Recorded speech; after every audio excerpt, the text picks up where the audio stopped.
Craig and James and Sally will come in.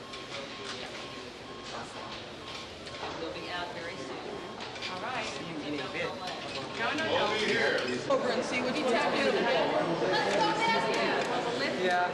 Well, you may have forgotten to do that. You know.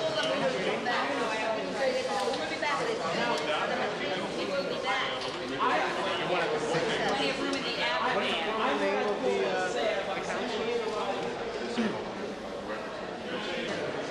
Booty-doo, you know. He wasn't even polite. He was very polite. Politician. That's his thing. I'm trying to find an ounce of encouragement. This is the Los Angeles Coalition for the Disabled. We're forming our own group at this point. You're gonna keep coming back to. We're going to keep coming back. Well, you're gonna give them 30 days. Right. Until we get some sort of, I mean, I don't mind compromising our points, but we need some major points addressed. I heard you want Egan's place. It was basically in the press pack. Did you get a press pack? No, I didn't. This guy. James. Guys, open up the door. James, do we have a press pack for you, Piazza? Oh, excuse me. Excuse me, I don't know where they are. I have one with me.